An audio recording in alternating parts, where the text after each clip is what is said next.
Bienvenidos a este canal de filosofía, teología y la visión franciscana del hombre y de la vida. Vamos a ver los libros sapienciales: Proverbios, Job, Eclesiastés, Eclesiástico, Sabiduría, Salmos y Cantar de los Cantares.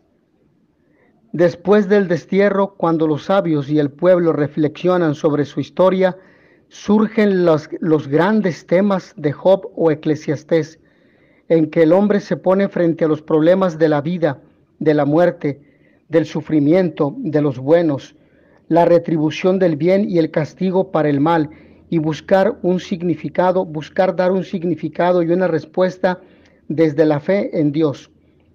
Vamos a una breve introducción. En un primer momento vamos a ver el origen y fuentes de los libros sapienciales.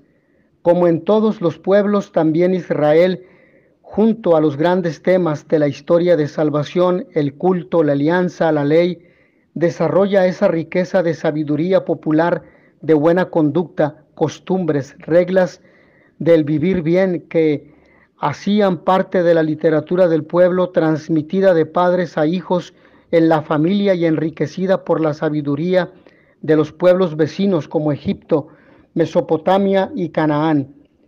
Junto a esta sabiduría popular estaba la educación y las reglas de conducta en la corte real y el arte del buen gobernar. Estas dos corrientes literarias, los refranes populares y las normas de conducta del buen gobierno, fueron las fuentes principales para el nacimiento de los libros sapienciales bíblicos. Vamos a un segundo punto: los temas de los libros sapienciales.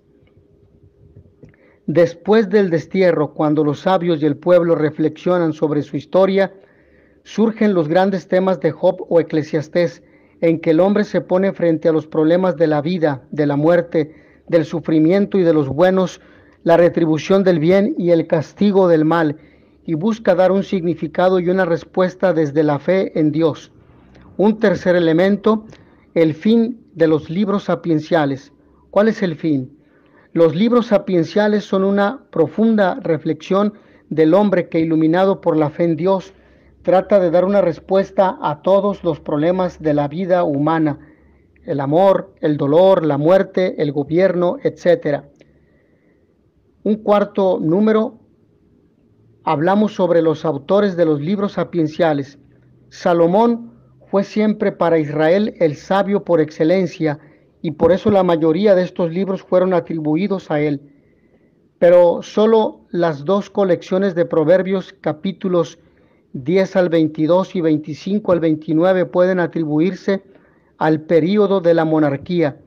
El resto de libros sapienciales son de la época después del destierro, es decir, en el año 538 a.C., obra de varios sabios que recopilaron las varias colecciones de sabiduría cortesana y popular, añadiendo de lo propio, y las atribuyeron a Salomón para dar a sus libros mayor autoridad y para asegurar que eran inspirados por Dios. Quinto punto, hablamos de los sabios. Eran personas que viven y enseñan normas de conducta para vivir bien, y se cuestionan sobre los problemas que acechan la vida del hombre. En la corte eran los sabios quienes aconsejaban sobre el buen gobierno. Después del destierro, cuando desaparecieron los profetas, la dirección espiritual del pueblo corría a cargo de estos sabios. Un sexto punto, la sabiduría. El concepto de sabiduría fue poco a poco purificándose con los años. En un inicio, sabio era quien tuviera oficio fijo, el consejero del rey, la anciana astuta, pero más tarde, sabio era quien cumplía con la religión. Sabio también era el que tenía destreza o habilidad manual, el que sabía interpretar los sueños, el que sabía salir de apuros, el que sabía gobernar y administrar, o el que tenía ciencia. Por tanto, podemos resumir el concepto de sabio como aquel que posee saber teórico y saber práctico. Teórico porque conoce la sabiduría y la enseña. Práctico porque la vive con rectitud moral y virtud. Punto número 7. Hablamos del género literario sapiencial. Todos estos libros usan dos géneros literarios: el proverbio y la poesía. Así es más fácil memorizar. El proverbio o refrán es una fórmula sencilla compuesta frecuentemente de dos versículos con un paralelismo de ideas o de palabras. Tenemos un objetivo doctrinal, es repasar los libros sapienciales de la Biblia, y nuestro objetivo de vida, aprender la verdadera sabiduría que procede de Dios y está encerrada en la Sagrada Escritura. Una tesis que vamos a mostrar: la sabiduría bíblica pretende aclarar a la luz de la alianza del Señor con su pueblo determinados problemas que van surgiendo en la reflexión religiosa y filosófica de Israel: el destino del hombre, el sentido de su vida, el del sufrimiento, de la muerte, la retribución y en algunos momentos el de la trascendencia de la misma vida del hombre. Los sabios fundamentan sus reflexiones en la experiencia de cada día, en la perspectiva de la historia de Israel y a veces en reflexiones de otros sabios contemporáneos de dentro y fuera de Israel. Vamos con el primer libro, que es el de los Proverbios. Autor y fecha. Se atribuye al rey Salomón, pero como dijimos ya en otra ocasión, fue recopilación de varios autores sabios de la corte. Podemos datar la recopilación definitiva hacia el año 300 al 200 antes de Cristo. ¿Cuáles son las características literarias como un segundo elemento de este libro? Es el libro más antiguo de la literatura sapiencial. Se presenta como una colección de dichos, máximas, enseñanzas en forma poética para inducir al hombre a seguir el camino del bien, de la sabiduría y alejarse del mal. Por tanto, su intención es didáctica. Son sentencias de carácter humano, profano, no religioso, a primera vista, temas de extraños a los temas de la historia de la salvación. Son sentencias que responden a una aguda observación de la realidad y se expresan con brevedad. La concisión, el ritmo y la rima facilitan la memorización. Se utiliza el paralelismo, el antitético, por ejemplo, en Proverbios capítulo 13, versículo 9 y 22, y también 15, 29. Es decir, capítulo 15, versículo 29. El sinónimo lo encontramos en el capítulo 21, versículo 14, capítulo 29, versículo 22, y el progresivo, que es en el capítulo 10, está en el capítulo 10, versículo 26, también en el capítulo 20 y en el versículo 11 y 20 de este capítulo 20. El uso de la etopeya o descripción del carácter, rasgos o costumbres de un tipo está en el capítulo 7, versículos 20 al 21, en el capítulo 23, versículos 29 al 35. ¿Cuál es la división y contenido temático de este libro? Se divide en 7 secciones. La primera es del capítulo 1 al 9, Proverbios de Salomón, del capítulo 10, versículos 1 al 22, y el capítulo 16, Proverbios de Salomón, sentencias sobre la vida. La tercera división del capítulo 22 al versículo 17, del capítulo 22, versículo 17 al 24 y hasta el capítulo 22. Las sentencias de los sabios, del capítulo 24, versículos 23 al 34. Otras sentencias de los sabios. Luego, otros proverbios de Salomón, del capítulo 25 al 29. Y finalmente en el capítulo 30, las palabras de Agur. En el capítulo 31, las palabras de Lemuel. Vamos al contenido teológico y espiritual del libro. Fin del libro. Vamos a reiterando en este cuarto punto entonces contenido teológico y espiritual, y vamos a ver el fin del libro.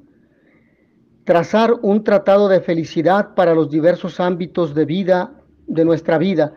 Esta felicidad pasa por la honestidad de vida y por el respeto a Dios. Los temas abordados en el libro de los Proverbios son múltiples y variados, pues abarcan prácticamente todos los ámbitos, situaciones y circunstancias de la vida humana. Demos algunas claves de lectura que a continuación voy a presentar. Según los sabios de Israel, existe un orden fundamental oculto en el universo, una especie de norma racional. El descubrimiento de esta norma capacita a los sabios para asegurar su existencia, actuando en armonía con el orden cósmico, con el universo. De lo contrario, el caos latente y continuamente amenazador podría enseñorearse del cosmos y de la vida social. Este orden es obra de Dios y el sabio debe rastrear hasta encontrar a este Dios. Pero, o mejor dicho, para los sabios, la vida era el bien supremo, tanto más querido cuanto que para ellos nada existía más allá de la tumba. Así se entiende la teoría de los dos caminos, el que nos lleva a una vida en plenitud o el que nos conduce a un final prematuro. Los que caminan durante su vida o por el primero, son sabios. Los que prefieren el segundo son necios. No hay término medio. El camino del bien está marcado por la obediencia a los padres, el autocontrol de la lengua y de las pasiones, la generosidad. El camino del mal lleva a la destrucción y está marcado por el adulterio, la embriaguez, la pereza, la charlatanería, la injusticia e insolidaridad y la mentira. Estos sabios proponían la sabiduría basada en el temor del Señor, sabiduría entendida como reverencia, respeto y amor hacia Dios.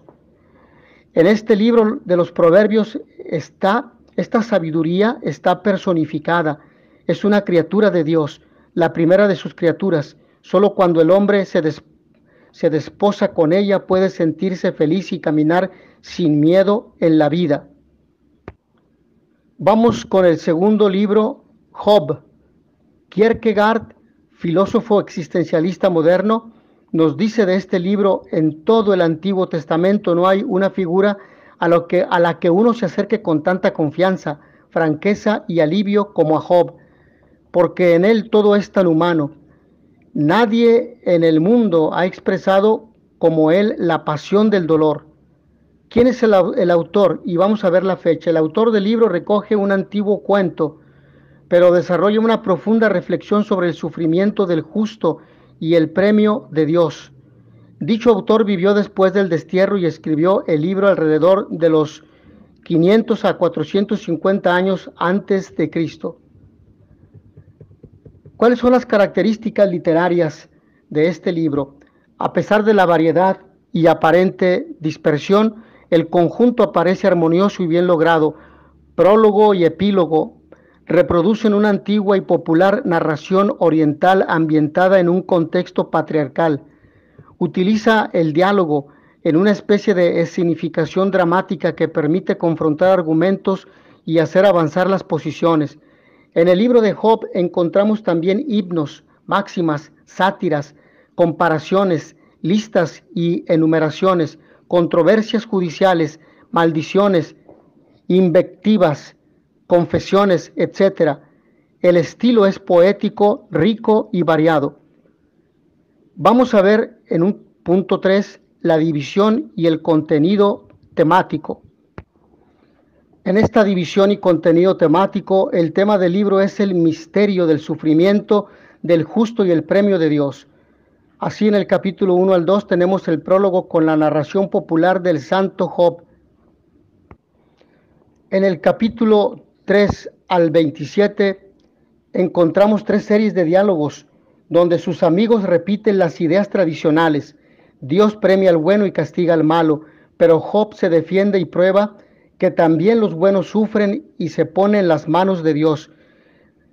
Del capítulo 28 al 37 tenemos el discurso del joven Eliú, que defiende la justicia de Dios, pero siguiendo las ideas tradicionales, explica que Dios castiga a veces a quien hace el bien, porque lo hace con soberbia. Job sería uno de ellos. Job no protesta, acoge la llamada a la humildad, pero Job no era soberbio. Entonces, ¿por qué Dios lo castigó? Del capítulo 38 al 42, versículo 6, tenemos ahí la teofanía. Entra en escena el mismo Dios para dar su respuesta. Le pone ante la vista su infinita sabiduría y su omnipotencia y le recuerda a Job su pequeñez e incapacidad para entender y juzgar la actuación de Dios creador y sabio. El verdadero sentido del dolor del justo solo se encuentra en Dios. Del capítulo 42, versículos 7 al 17, tenemos el epílogo. Yahvé le dice con bienes y vida feliz. Yahvé, lo bendice con bienes y vida feliz. Vamos al punto número 4, en el que vamos a analizar el contenido teológico y espiritual de este libro. ¿Cuál es el fin del libro, la finalidad? Demostrar que el sufrimiento de los justos tiene su sentido a los ojos de Dios y que Dios sabe sacar un bien de ese sufrimiento.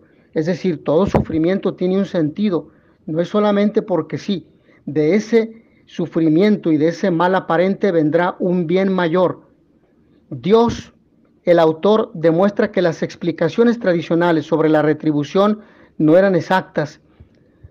El sufrimiento no siempre es un castigo de Dios por una mala conducta. Hay muchas malas personas que andan felices y llenas de bienes. Dios puede tener sus designios misteriosos más allá de una pura justicia distributiva. Dios es Dios y no se deja encasillar en moldes humanos. Respecto al hombre, la enseñanza fundamental es esta: la sabiduría de Dios sobrepasa de largo la limitación del hombre, y nosotros, tan pequeños y frágiles, no tenemos el derecho de juzgar la acción de Dios, aun cuando parece que el sufrimiento nos agobia y no entendemos el porqué de muchas cosas en la vida. Los esfuerzos inútiles de los amigos de Job en explicar su mala suerte son el tentativo inútil del hombre para explicar su misterio que descansa solo en la mente infinita, buena y sabia de Dios.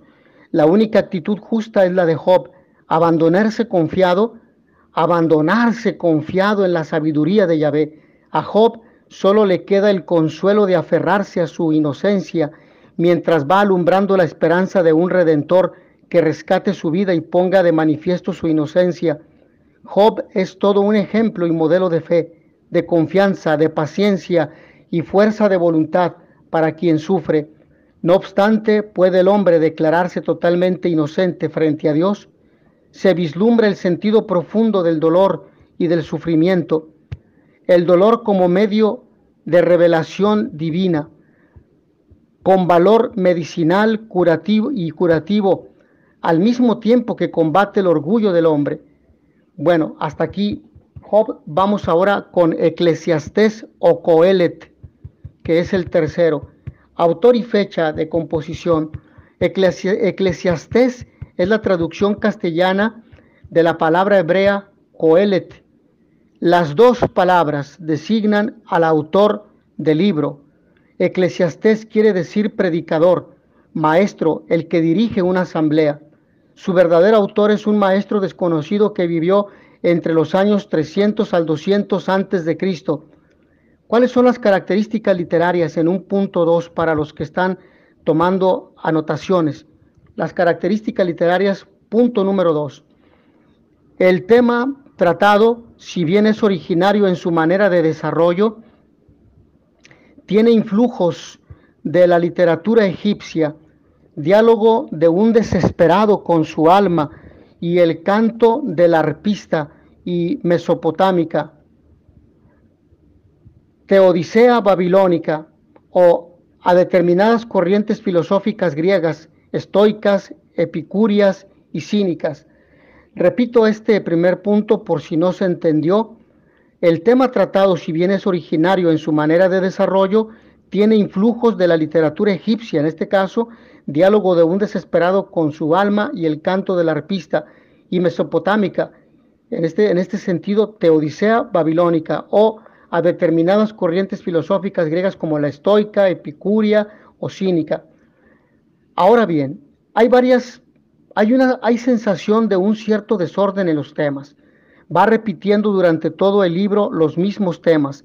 Recurre a la reflexión en tono coloquial, salpicada con citas de máximas tradicionales, que el autor rebate o distorsiona hábilmente, avanzando siempre por contrastes.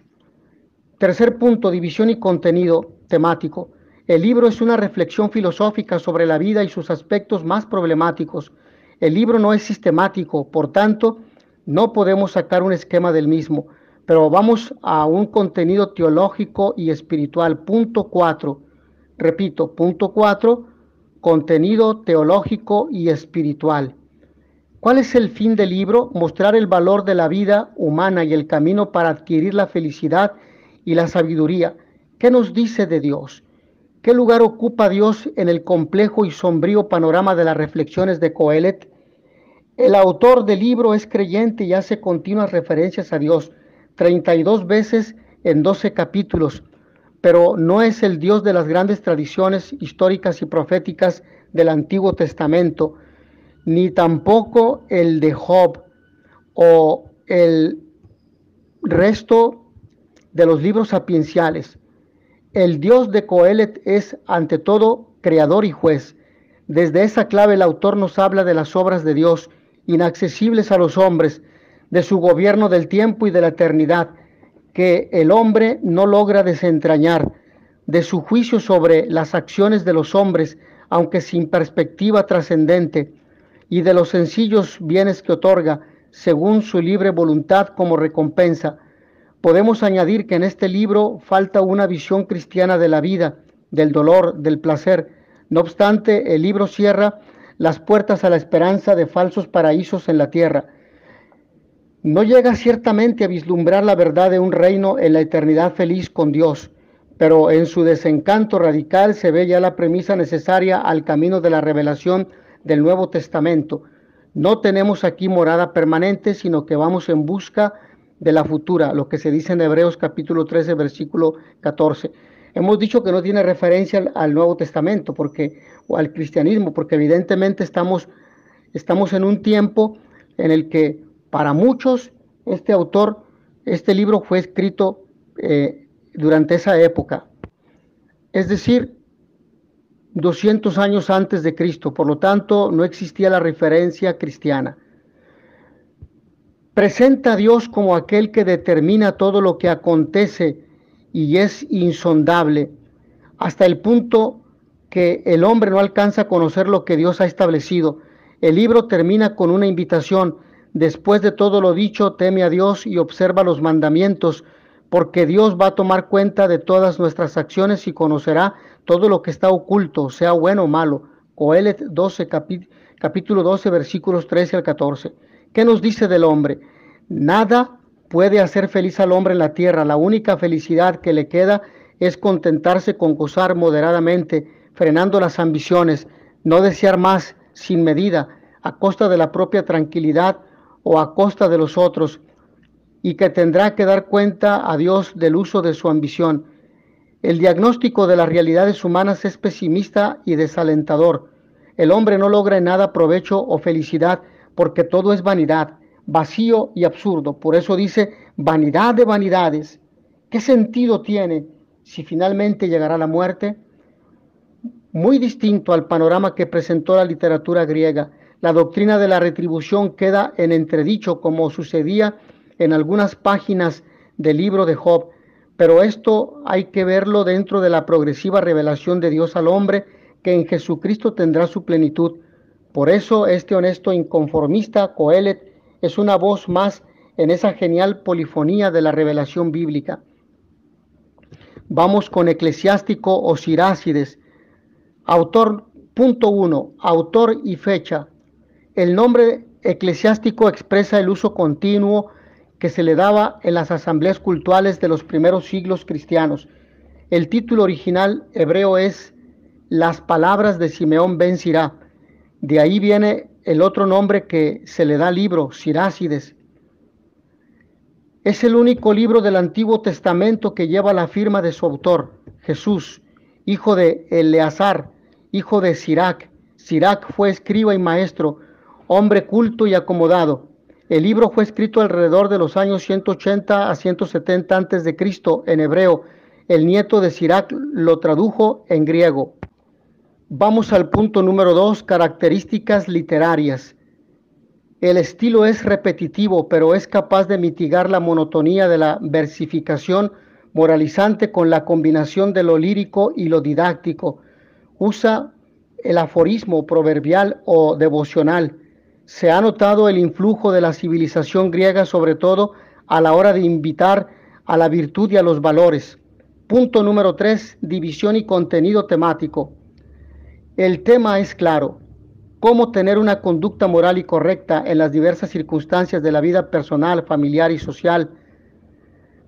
El elogio de la sabiduría lo encontramos en el capítulo 1 al capítulo 42 y también del capítulo 43 al 51, la sabia actuación de Yahvé a través de los grandes personajes del Antiguo Testamento.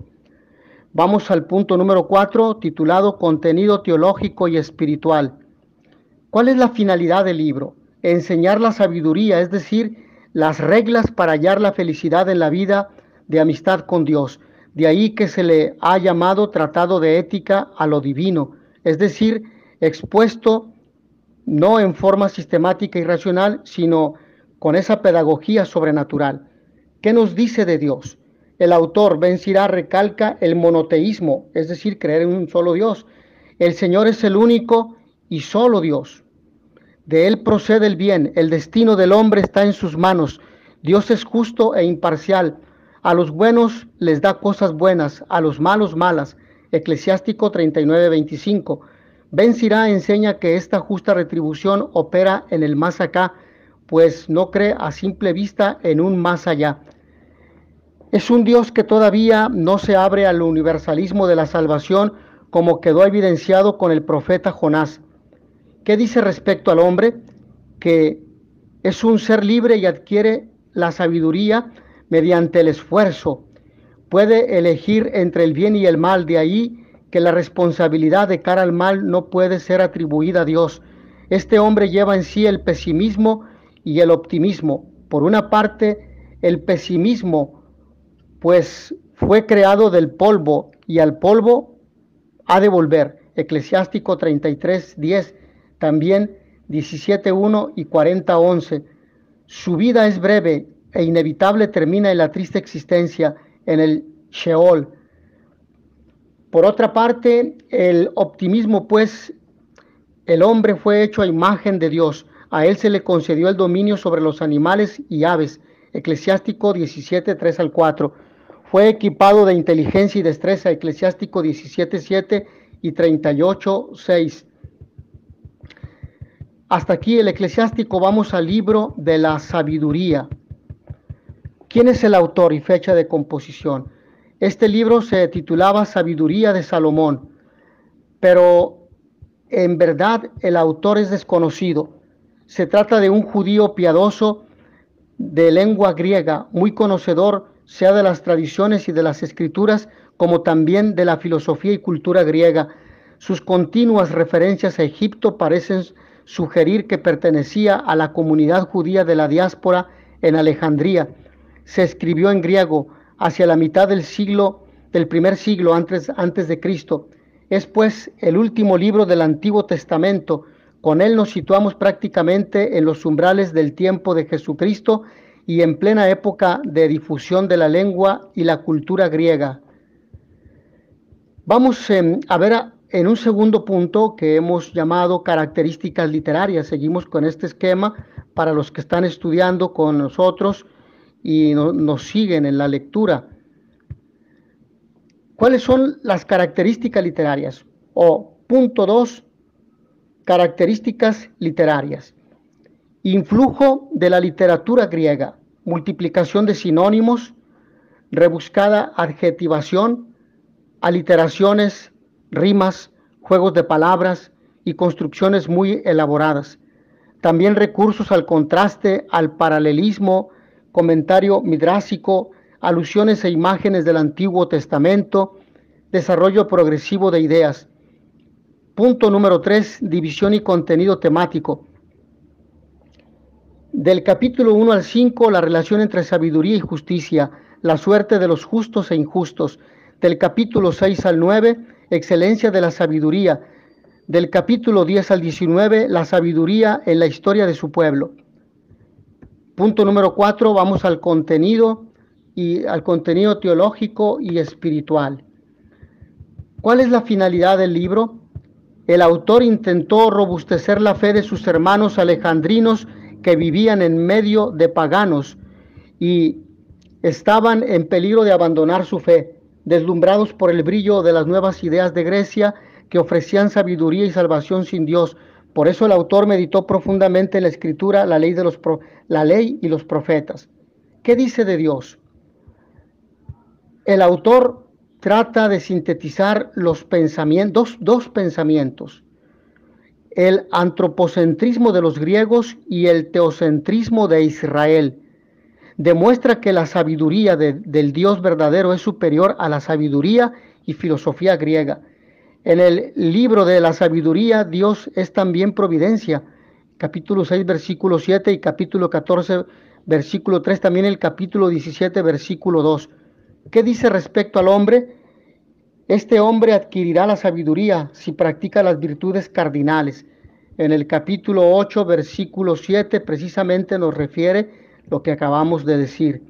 El autor insiste mucho en el tema justicia, considerada en sus tres significados bíblicos: justicia en cuanto a virtud que inclina a dar a cada uno lo que le corresponde, defendiendo sobre todo la causa del humilde, del inocente y del oprimido; justicia en cuanto compendio de actitudes agradables a Dios, equivale a bondad, rectitud, honradez y fidelidad; y justicia en cuanto fuerza o coacción mediante la que Dios nos salva y nos libera de cualquier tipo de mal.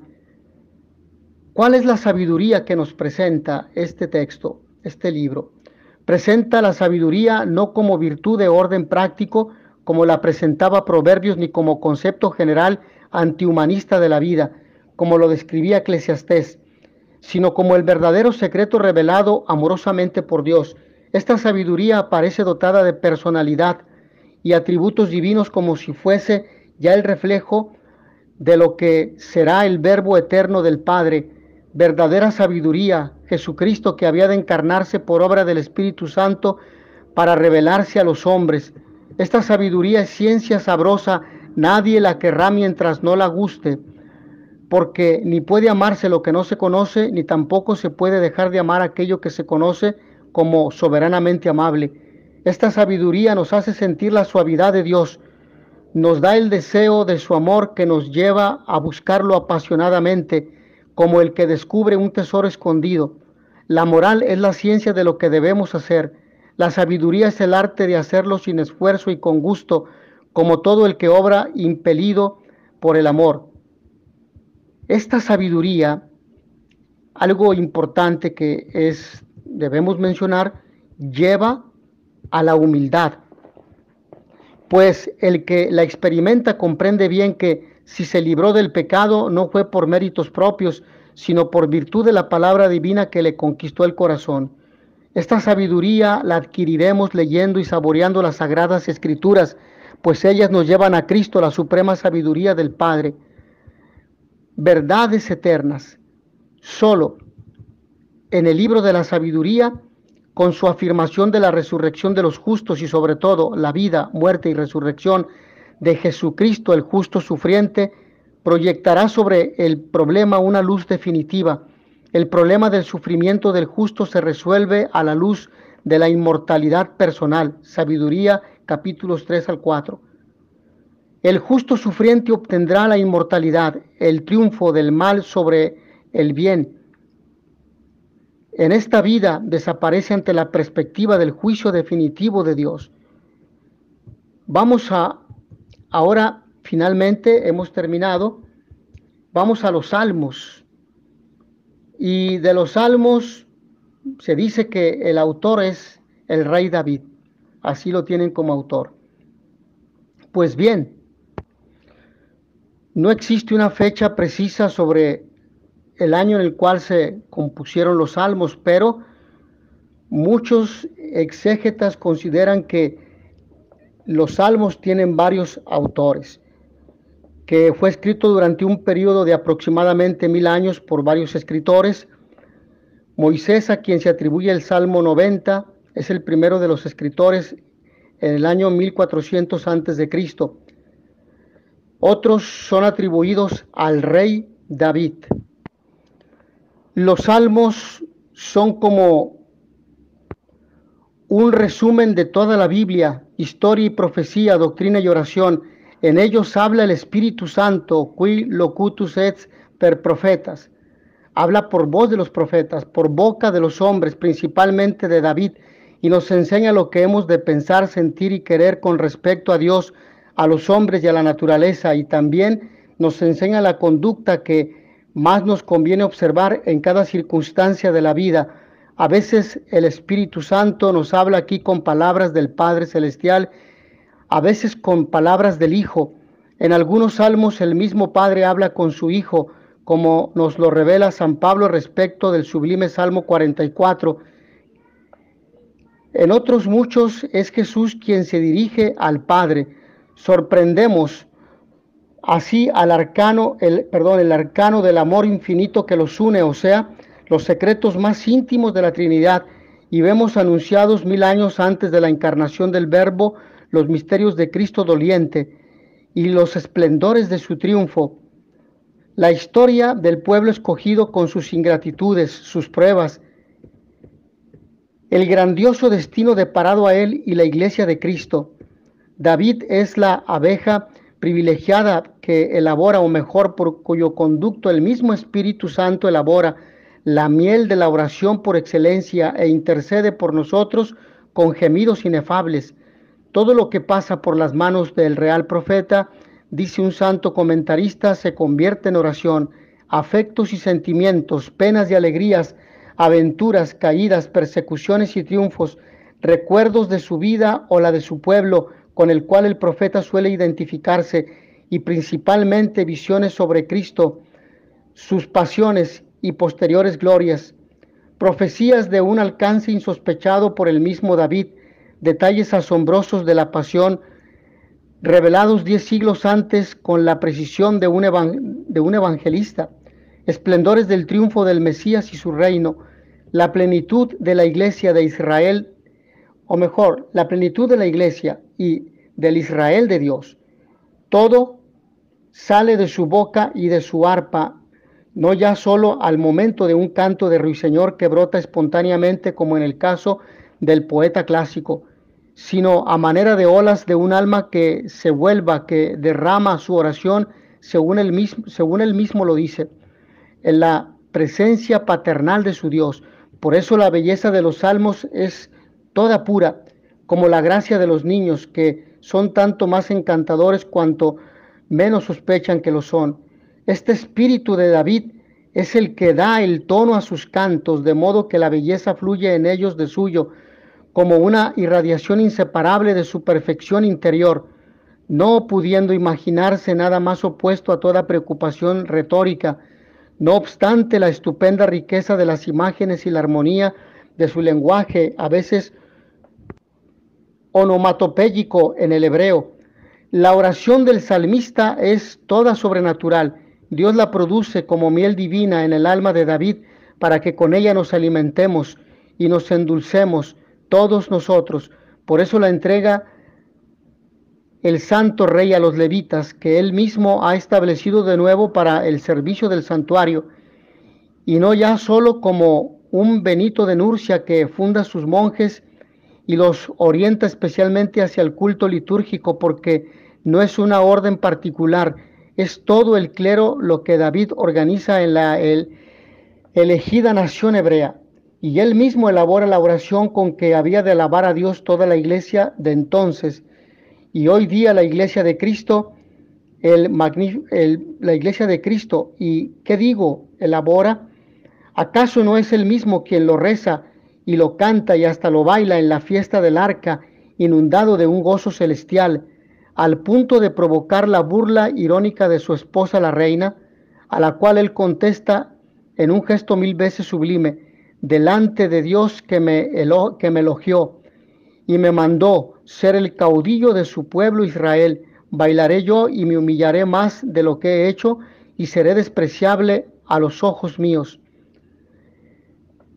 Qué mucho pues que Dios, amando a David con una predilección que resulta excepcional aún dentro de la Escritura, pusiese en su corazón los más grandes efluvios de amor con que un alma puede y podrá jamás responder al amor divino. Y cómo no había de ser esta la oración insuperable, si es la que expresa los mismos efectos que un día había de brotar del corazón de Cristo. Vamos a ver un poco la estructura de los salmos. Los salmos sabemos que son 150, que están divididos en 5 partes o libros, y la primera parte del Salmo 1 al 40, la segunda del Salmo 41 al 71, la tercera del 72 al 88, la cuarta parte del Salmo 89 al 105 y la quinta del Salmo 106 al 150. La mayoría de los salmos lleva un epígrafe que se refiere al autor o a las circunstancias de su composición o a la manera de cantarlos. Estos epígrafes, aunque no hayan formado parte del texto primitivo, son antiquísimos. De otro modo, no los pondría la versión griega de los 70. Según estos, el principal autor del Salterio es David, siendo atribuidos al real profeta. En el texto latino, 85 salmos, 84 en el griego y 73 en el hebreo. A más de David se mencionan como autores de salmos Moisés, Salomón, Asaf, Emán y Etán. Bueno, también los hijos de Coré. No se puede, pues, razonablemente desestimar la tradición cristiana que llama al libro de los Salmos Salterio de David, porque los demás autores son tan pocos y la tradición en favor de los salmos davídicos es tan antigua que con toda razón se puede poner su nombre al frente de toda la colección. En particular, no puede negarse el origen davídico de aquellos salmos que se citan en los libros sagrados expresamente con el nombre de David. Así, por ejemplo, los salmos 2, 15, 17, 109 y otros, según el decreto de la Pontificia Comisión Bíblica del 1 de mayo de 1910. Por lo tanto, decir que el género literario de los salmos es el poético, hemos de decir esto. La poesía hebrea no cuenta con rima ni con metro en el sentido riguroso de la palabra, aunque sí con cierto ritmo silábico. Mas lo que constituye su esencia es el ritmo de los pensamientos, repitiéndose el mismo pensamiento 2 y hasta 3 veces. Llámese este sistema simétrico de frases paralelismo de los miembros. En cuanto al texto latino de los salmos de la Vulgata y el breviario, hay que observar que este no corresponde a la versión de San Jerónimo, sino a la tradición prejeronimiana, tomada de los 70 y divulgada principalmente en las Galias, por lo cual recibió la denominación de Psalterium Gallicanum. El doctor Máximo solo pudo revisar dicha versión en algunas partes porque estaba introducida ya en la liturgia. Recientemente, las investigaciones abnegadas de los exégetas modernos Orell, Miller, Pierce, Woods, Bacari lograron completar la obra de San Jerónimo reconstruyendo un texto que corresponde en lo más posible al texto hebreo original. El 24 de marzo de 1945 autorizó el Papa Pío XII para el rezo del oficio divino una nueva versión latina hecha por los profesores del Instituto Bíblico de Roma a base de los textos originales. Hemos de añadir que al conjunto de los salmos en hebreo se lo denomina Tehilim, que se puede traducir como himnos o cantos de alabanza.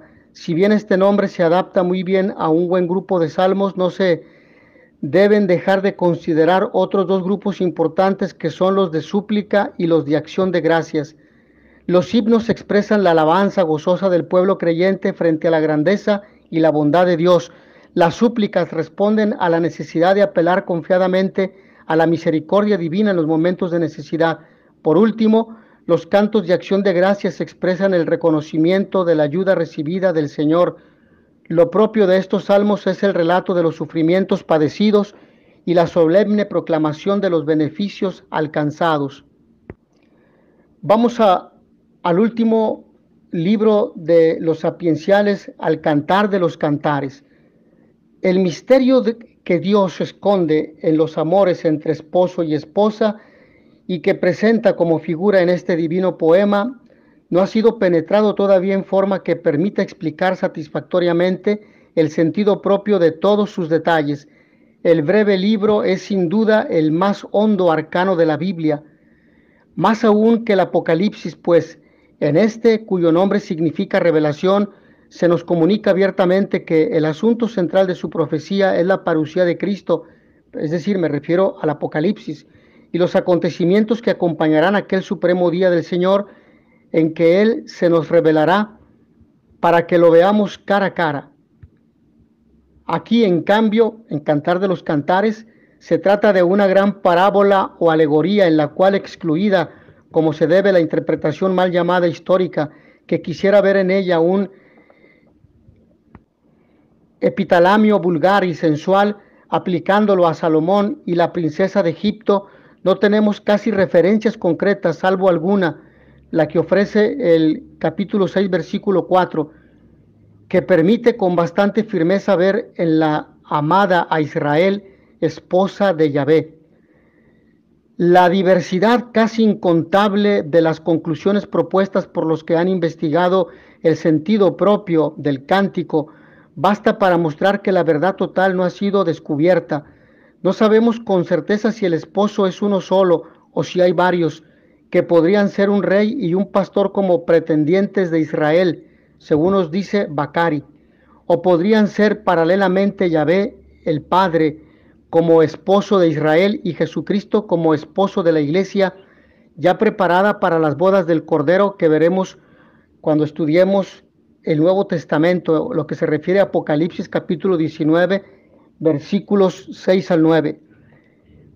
Ignoramos también qué ciudad es esa en la que la esposa sale por 2 veces a buscar al amado. Ignoramos principalmente cuál es el tiempo en que ocurre u ocurrirá la acción del pequeño gran drama, y ni siquiera podemos afirmar en todos los casos, pues las opiniones también varían en esto, cuál de los personajes es el que habla en cada momento del diálogo. En tal situación, después de mucho meditar, hemos llegado a la conclusión de que es forzoso ser muy parco en afirmaciones con respecto al cantar, porque no está al alcance del hombre explicar los misterios que Dios no ha aclarado aún a la iglesia, y sería vano estrujar el entendimiento para querer penetrar a fuerza de inteligencia pura lo que Dios se complace en revelar a los pequeños. Sería, en cambio, tremenda responsabilidad delante de Él aseverar como verdades reveladas lo que no fuese sino producto de nuestra imaginación o de nuestro deseo, como lo hicieron esos falsos profetas tantas veces fustigados por Jeremías y otros videntes de Dios. Como enseña el eclesiástico en el capítulo 39, versículos 1 y siguientes, nada es más propio del verdadero sabio según Dios que investigar las profecías y el sentido oculto de las parábolas. Tal es la parte de María que Jesús declaró ser la mejor, pero esa misma palabra de Dios cuya meditación ha de ocuparnos día y noche, Salmo 1 al 2, nos hace saber que hay cosas que solo se entenderán al fin de los tiempos, Jeremías 30, 24. El mismo Jeremías, refiriéndose a estos misterios y a la imprudencia de querer explicarlos antes de tiempo, dice: al fin de los tiempos conocerán sus designios, los designios de Dios, y agrega inmediatamente cediendo la palabra al mismo Dios: yo no enviaba a esos profetas y ellos corrían, no les hablaba y ellos profetizaban, Jeremías 23, 20 al 21. En Daniel encontramos sobre esto una notable confirmación. Después de revelársele por medio del ángel Gabriel maravillosos arcanos sobre los últimos tiempos, entre los cuales vemos la grande hazaña de San Miguel Arcángel, defensor de Israel, lo que nos dice Daniel capítulo 12, versículo 1 y Apocalipsis 12, 7, se le dice: pero tú, oh Daniel, ten en secreto estas palabras y sella el libro hasta el tiempo del fin, Daniel 12, 4. Y como el profeta insistiese en querer descubrirlo, tornó a decir el ángel: anda, Daniel, que esas cosas están cerradas y selladas hasta el tiempo del fin. Entonces ninguno de los malvados entenderá, pero los que tienen entendimiento comprenderán. Finalmente vemos que aún en la profecía de Apocalipsis, cuyas palabras se le prohibió sellar a San Juan, Apocalipsis 22, 10, hay sin embargo un misterio, el de los 7 truenos, cuyas voces le fue vedado revelar, Apocalipsis 10, 4. Nuestra actitud, pues, ha de ser la que enseña el Espíritu al final del mismo Apocalipsis, fulminando terribles plagas sobre los que pretendan añadir algo a sus palabras, y amenazando luego con excluir del libro de la vida y de todas las bendiciones anunciadas por el vidente de Patmos a los que disminuyan las palabras de su profecía, Apocalipsis 22, 18 y siguientes. El criterio expuesto así a la palabra de la misma Escritura nos muestra desde luego que si es hermoso aplicar a la Virgen María, como hace la liturgia, los elogios más ditirámbicos que recibe la esposa del cantar, pues que ciertamente nadie pudo ni podrá merecerlos más que aquella a quien el ángel declaró bendita entre las mujeres, no es menos cierto que hemos de evitar la tentación de generalizar y ver en María a la protagonista del cántico, incluso en aquella incidencia del capítulo 5 en que la esposa rehúsa abrir la puerta al esposo por no ensuciarse los pies. Semejante infidelidad jamás podría atribuirse a la Virgen Inmaculada, ni aun cuando en esa escena se tratase de un sueño, como algunos interpretan. Basta recordar la actitud de María ante la anunciación del ángel, en la cual, si bien ella afirma su voto de virginidad, en manera alguna cierra la puerta a la encarnación del Verbo. Antes, por el contrario, Cristo, lejos de sentirse rechazado como el esposo del cantar, realiza el estupendo prodigio de penetrar virginalmente en el huerto cerrado del seno maternal. Y es por igual razón que esa falla de la esposa no puede atribuirse tampoco a la Iglesia cristiana como esposa del Cordero, así como también resultan inaplicables a ella los caracteres de esposa repudiada y perdonada con que los profetas señalan repetidas veces o repetidamente a Israel en Isaías capítulo 54:1. De ahí que por eliminación y sin perjuicio de las preciosas aplicaciones místicas al alma cristiana, las cuales, como bien observa Young, en ningún caso pretenden ser una interpretación del sentido propio del poema bíblico. Hemos de inclinarnos en general a admitir en él, como han hecho los más autorizados comentadores antiguos y modernos, lo que se llama la alegoría yavística, o sea, los amores nupciales entre Dios e Israel, a la luz del misterio mesiánico, a pesar de que tampoco en ella nos es posible descubrir en detalle el significado propio de cada uno de los episodios de este divino epitalamio. Para muchos exégetas se trata del amor simplemente humano entre un hombre y una mujer, que ensalzan la grandeza de la creación, de haber creado al hombre y a la mujer a su imagen y semejanza. Bueno, pero continuando con la alegoría yavística, a esta sentencia fundamental sobre Israel nos debemos atener. Dice en su introducción al poema La Biblia Española de Nácar Colunga, pero sobre todo vayamos a aquellas, por ejemplo, católicas, cuando se dice que, pero admitido este principio, una duda salta a la vista. Los historiadores sagrados y los profetas están concordes en pintarnos a Israel como fiel a su esposo y manchada de infinitos adulterios, lo cual no está conforme con el cántico, donde la esposa parece siempre enamorada de su esposo y además toda hermosa o pura. La solución a esta dificultad nos la ofrecen los mismos profetas cuando al Israel histórico oponen el Israel de la época mesiánica, purificado de sus pecados y vuelto de todo corazón a su Dios. Las relaciones rotas por el pecado de idolatría se reanudan para siempre.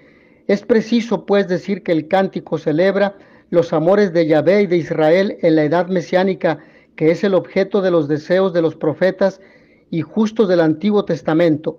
En torno a esta imagen del matrimonio usada por los profetas, reúne el sabio todas las promesas contenidas en los escritos proféticos.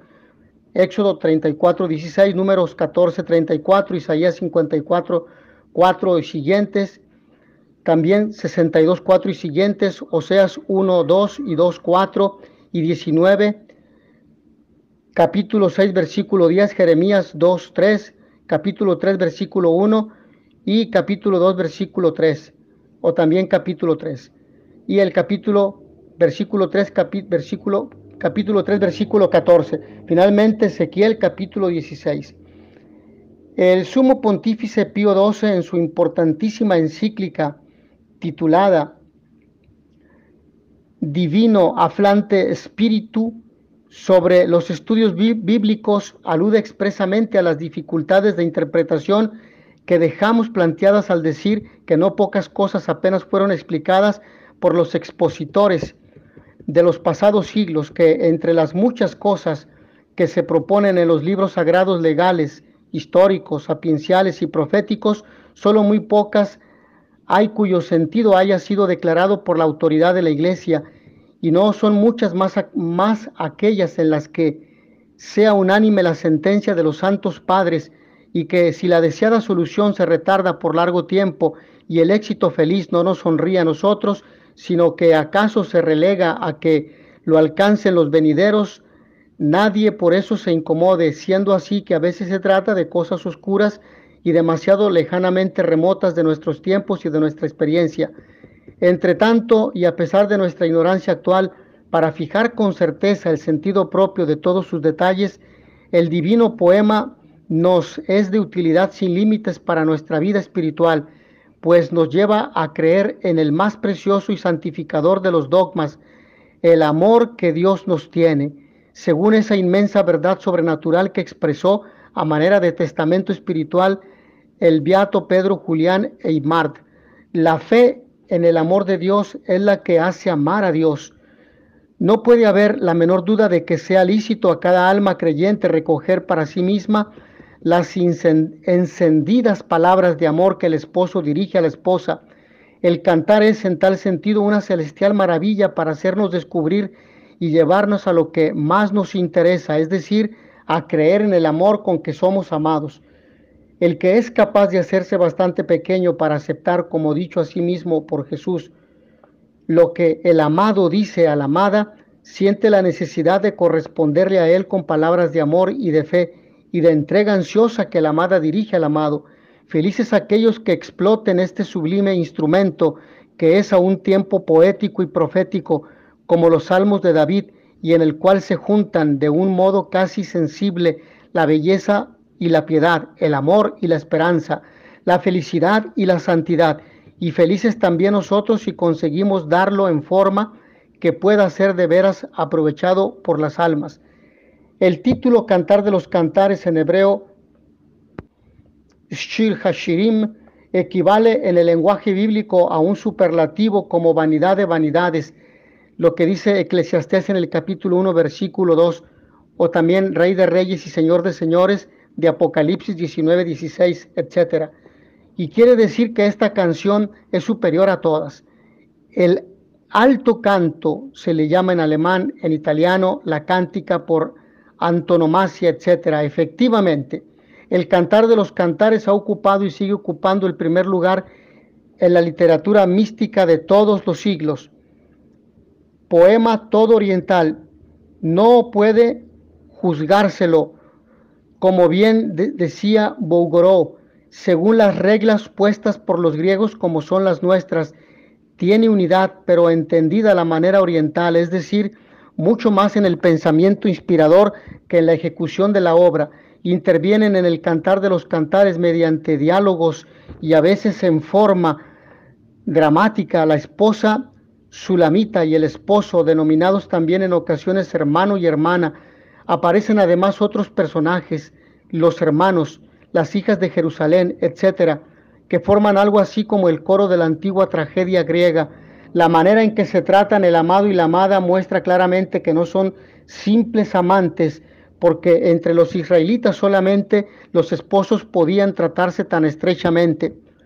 No se exhibe pues aquí un amor prohibido o culpable, sino una relación legítima entre esposos.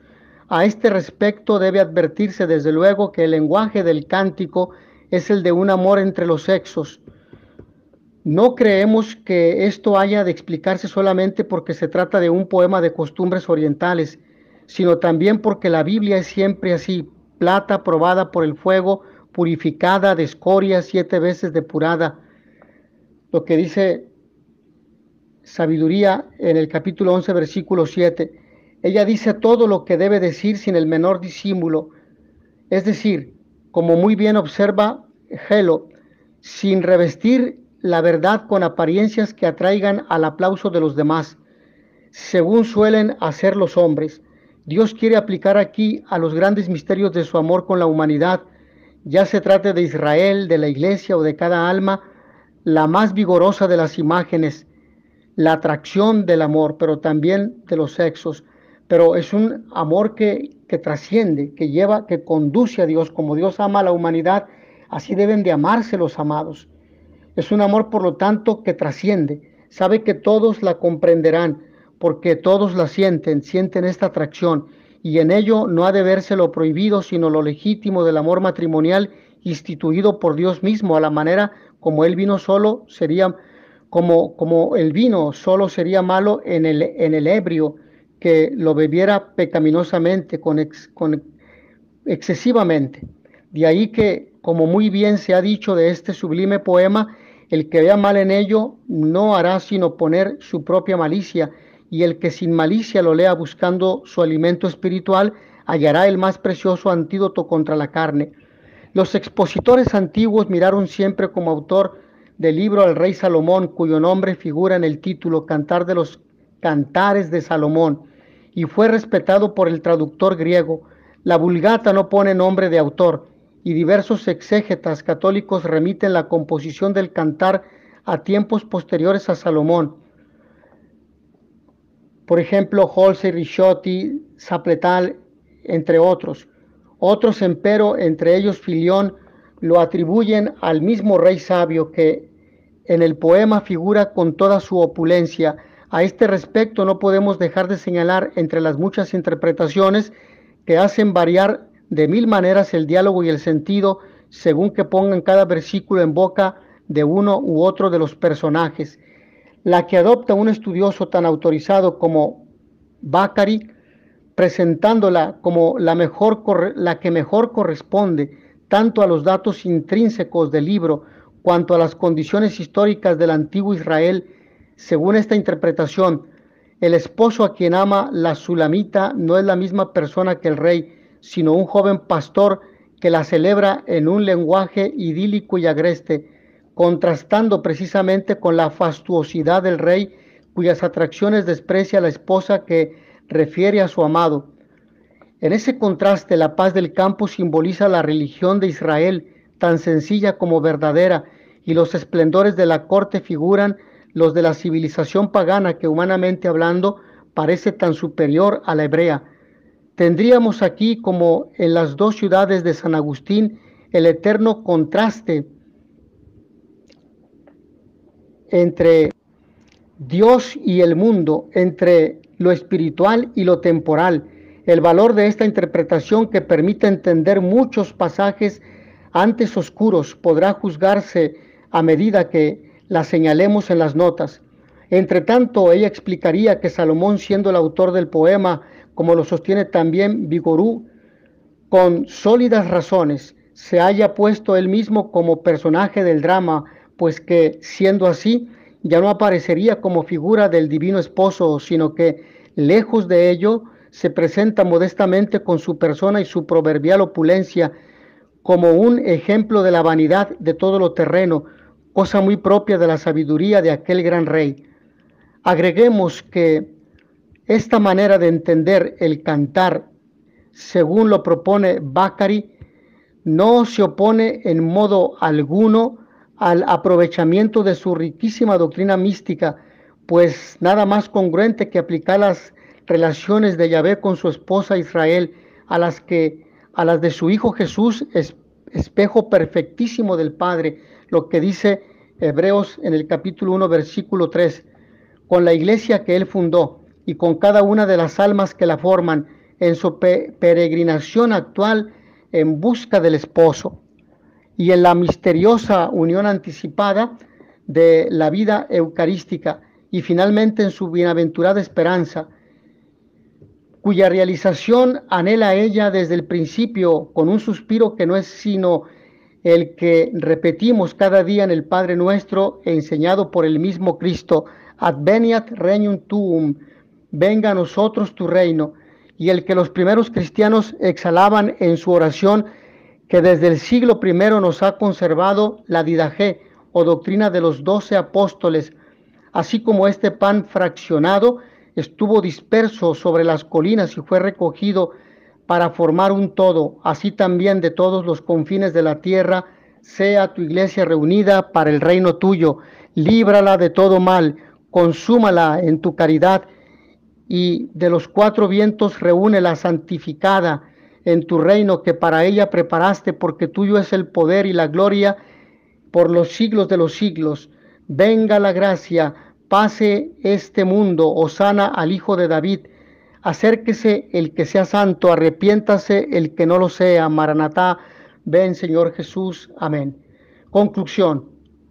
El mismo Kempis nos dice cómo este sabor de Dios que la sabiduría proporciona excede a todo deleite, y cómo las propias palabras de Cristo tienen un maná escondido y exceden a las palabras de todos los santos. ¿Podrá alguien decir luego que es una ociosidad estudiar y saborear así estos secretos de la Biblia? Oración final. Señor, tú eres la verdadera sabiduría. Hazme saborearla, gustarla, para que quede satisfecho contigo y no tenga que buscar en otras partes espejismos de sabiduría que solo me conducen a la necedad de mi mente y de mi corazón. Al mismo tiempo, dame las palabras exactas para dar a gustar con mi palabra y mi ejemplo la enjundia de tu sabiduría. Amén. Mis hermanos, hasta aquí. Y notitia veritatis proficere, pax et bonum. Shalom Adonai Elohim.